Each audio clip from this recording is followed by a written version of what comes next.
नमस्कार दोस्तों, welcome to study point. मैं हूं सौरभ शुक्ला। दोस्तों, इस वीडियो में हम Bihar SSC inter level mains exam के लिए अपने प्रैक्टिस सेट का 50वां दोस्तों सेट लेकर आए हैं। इसमें सारे प्रश्न दोस्तों मोस्ट इंपॉर्टेंट है, इसलिए वीडियो को जरूर अंत तक देखिएगा। आप कितने प्रश्न सही कर पाते हैं हमें जरूर बताइएगा। देखिए, अब आपका एग्जाम में मुश्किल से जो है 20 से 22 दिन बचा हुआ है, तो आपको जो है लगातार जो है अच्छे से पढ़ाई करने की दोस्तों ज़रूरत है।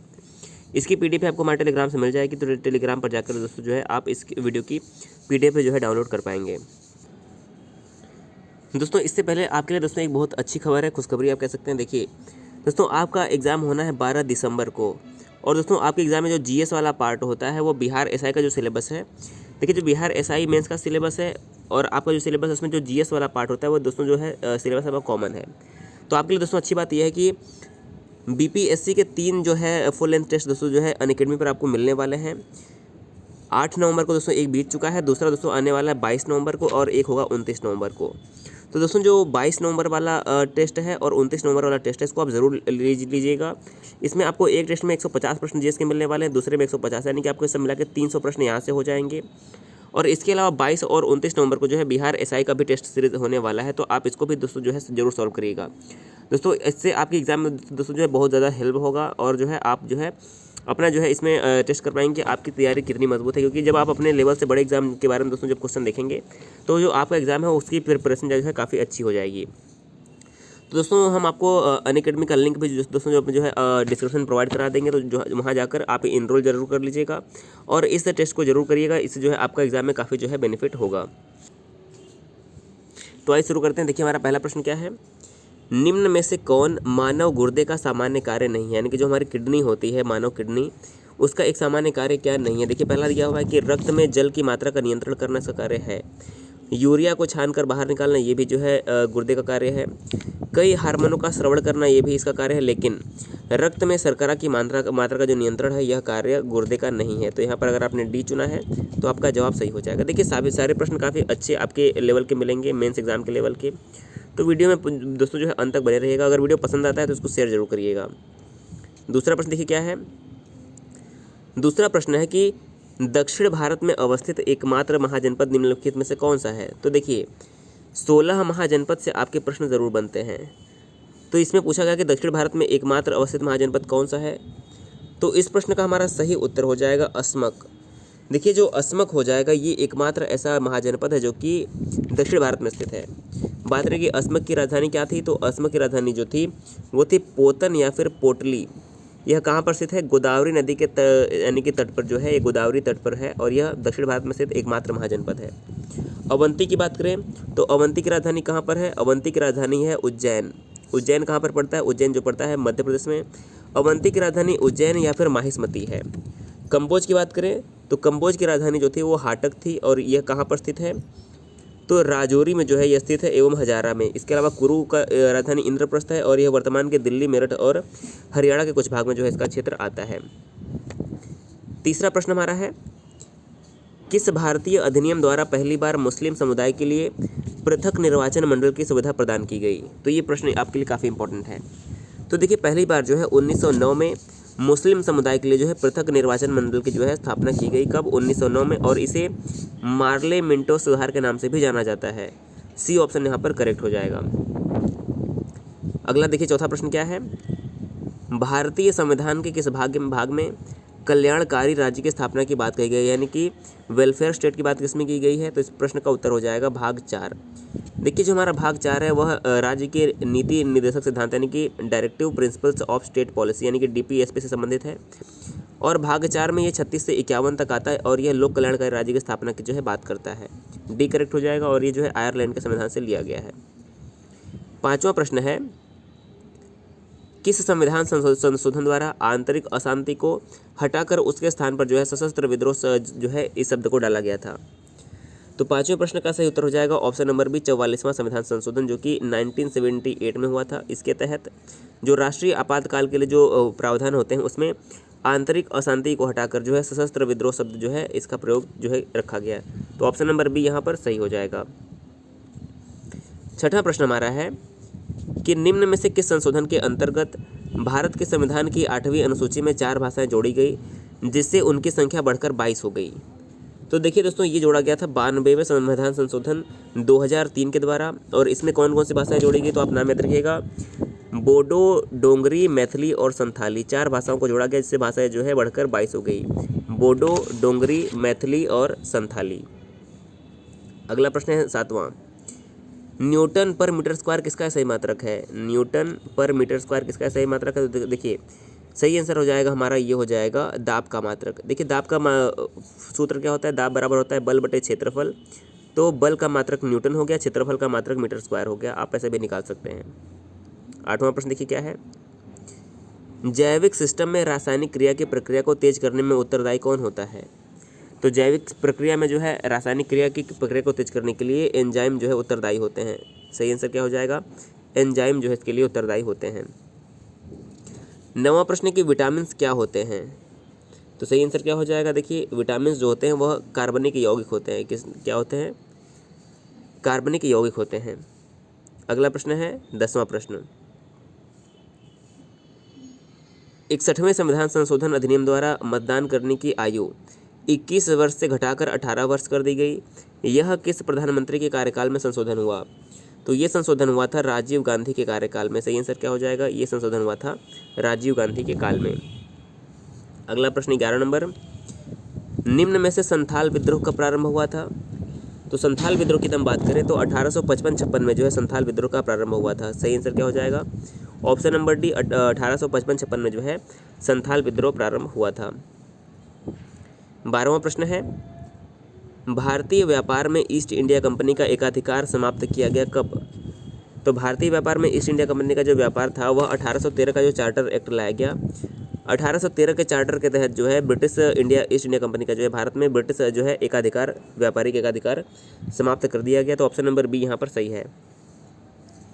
13वां प्रश्न है, रेगुलेटिंग एक्ट कब पारित किया गया? देखिए मोस्ट फेमस क्वेश्चन है, आपको ज़रूर याद होगा कि जो रेगुलेटिंग एक्ट था यह 1773 में पारित किया गया था। कब?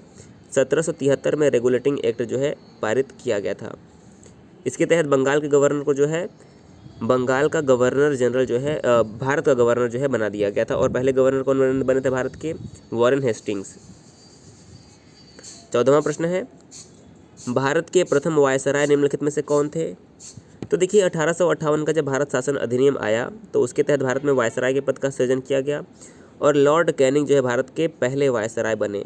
तो सही आंसर क्या हो जाएगा इस प्रश्न का? 14वें का सी ऑप्शन जो है सही हो जाएगा। रॉबर्ट क्लाइव बंगाल के पहले गवर्नर थे और वॉरेन हेस्टिंग्स जो थे यह भारत के पहले गवर्नर हो जाएंगे। अगला देखिएगा 15वां प्रश्न हमारा है कि निम्न में से किस आंदोलन के कारण भारतीय राष्ट्रीय कांग्रेस का विभाजन हुआ जिसके परिणाम स्वरूप नरम दल और गरम दल का जो है उद्भव हुआ?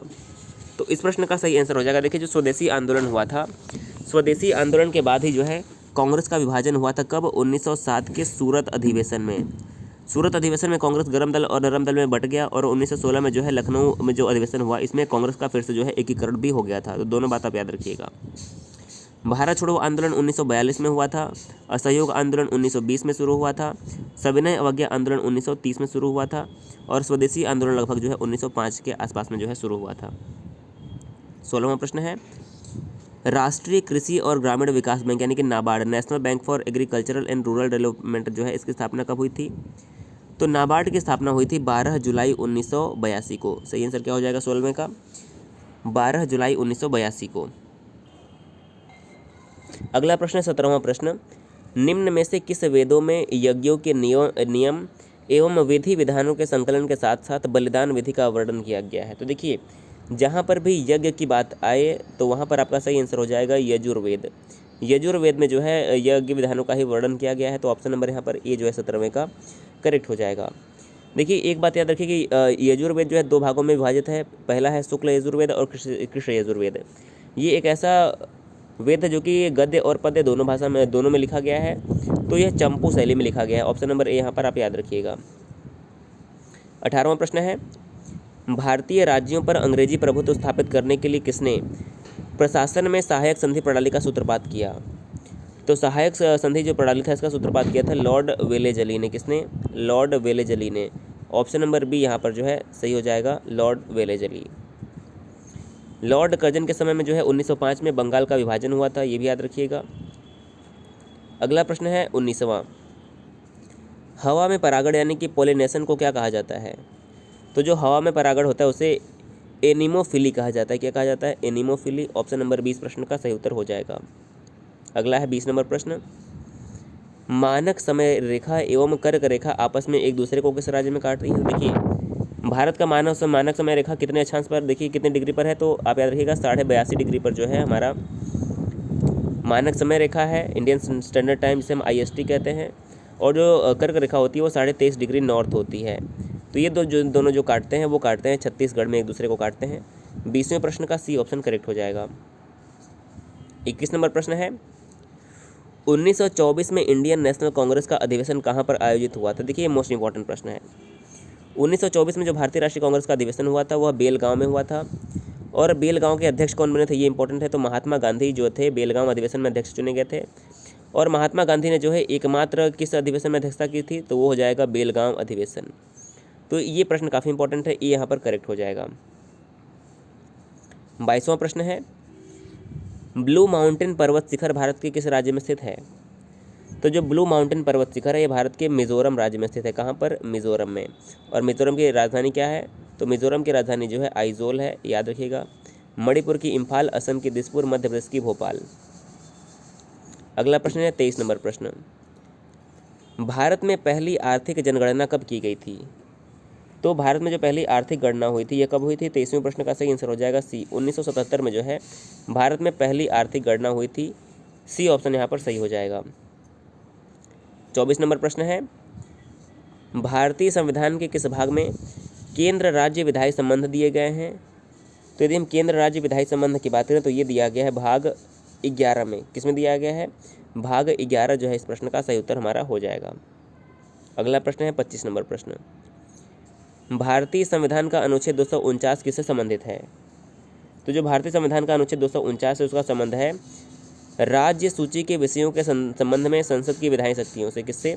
राज्य सूची के संबंध में संसद की विधायी शक्तियों से। देखिए 3 सूचियां हमारे 7वीं अनुसूची में, संघ सूची, राज्य सूची और समवर्ती सूची, और इसी से संबंधित ये है डी करेक्ट हो जाएगा। 26 नंबर प्रश्न है, राष्ट्रपति के द्वारा सर्वोच्च न्यायालय के न्यायाधीशों की नियुक्ति की जाती है किसकी सलाह पर? तो राष्ट्रपति के द्वारा सर्वोच्च न्यायालय के न्यायाधीशों की जो नियुक्ति होती है वह भारत के मुख्य न्यायाधीश के परामर्श से होता है। किसके? भारत के यानी कि सुप्रीम कोर्ट के जो मुख्य न्यायाधीश होते हैं उनके जो है परामर्श से होता है। डी ऑप्शन यहाँ पर सही हो जाएगा। 27वां प्रश्न है, भारतीय संविधान में अध्यादेश का प्रावधान लिया गया है कहाँ से? तो देखिए जो भारतीय संविधान में अध्यादेश का प्रावधान है वो लिया गया है भारत शासन अधिनियम 1935 से। किससे? भारत शासन अधिनियम 1935 से। देखिए जो हमारे संविधान के अधिकांश भाग हैं वो लिए गए हैं भारत शासन अधिनियम 1935 से, और यही जो है हमारा इस प्रश्न का भी उत्तर हो जाएगा। अगला प्रश्न है 28, बराक नदी किन राज्यों की एक महत्वपूर्ण नदी है? बराक नदी किन राज्यों की एक महत्वपूर्ण नदी है? तो इस प्रश्न का सही उत्तर हो जाएगा यह मणिपुर और मिजोरम की जो है एक महत्वपूर्ण नदी है। किसकी? मणिपुर और Mizoram. Option number B correct हो जाएगा, और यह जाकर बंगाल की खाड़ी में जो है गिर जाती है। 29 नंबर प्रश्न है, एक्स किरणें किस प्रकार की तरंगे हैं? तो यदि हम एक्स किरणों की बात करें तो यह होती हैं विद्युत चुंबकीय तरंगे। क्या होती हैं? एक्स किरणें विद्युत चुंबकीय तरंगे होती हैं। और बात करें कि एक्स किरणों की यानी कि एक्स रेस की खोज किसने की थी? तो इनका भी नाम याद रखिएगा, रोंटगन ने जो है एक्स किरणों की खोज की थी। अगला प्रश्न है 30वां, श्यामली, अंजलि एवं सुजाता किस फसल की किस्में हैं? तो श्यामली, अंजलि एवं सुजाता जो हैं यह कपास की किस्में। किसकी? कपास की किस्में। ऑप्शन नंबर यहाँ पर ए जो है कपास बिल्कुल सही उत्तर हो जाएगा। अगला है 31 नंबर प्रश्न, प्रथम एंटीबायोटिक की खोज किसने की थी? तो देखिए प्रथम एंटीबायोटिक की खोज की थी अलेक्जेंडर फ्लेमिंग ने। किसने की थी? अलेक्जेंडर फ्लेमिंग ने जो है सबसे पहले एंटीबायोटिक की खोज जो है की थी। तो ऑप्शन नंबर यहाँ पर हमारा जो बी है करेक्ट हो जाएगा। अगला प्रश्न है 32वां प्रश्न, प्रायद्वीपीय पठार की सबसे ऊंची चोटी निम्नलिखित में से कौन सी है? तो प्रायद्वीपीय पठार की जो सबसे ऊंची चोटी हो जाएगी वो हमारी हो जाएगी अनाईमुडी। क्या हो जाएगी? अनाईमुडी जो है यह प्रायद्वीपीय पठार की सबसे ऊंची चोटी है।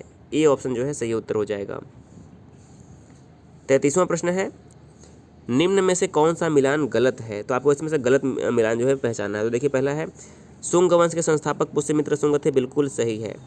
पाल वंश के गोपाल थे, बिल्कुल सही है। और चौहान वंश के वसुदेव थे, बिल्कुल सही। लेकिन चोल वंश का यहाँ पर दंती दुर्ग दिया है, ये गलत हो जाएगा। चोल वंश की स्थापना किसने की थी? तो देखिए यहाँ पर चोल वंश की स्थापना की थी विजयालय ने, याद रखिएगा, चोल वंश की स्थापना किसने की थी? विजयालय ने। अगला 34वां प्रश्न है, निम्न में से किस संविधान संशोधन के द्वारा वस्तु एवं सेवा कर यानी कि जीएसटी लागू किया गया?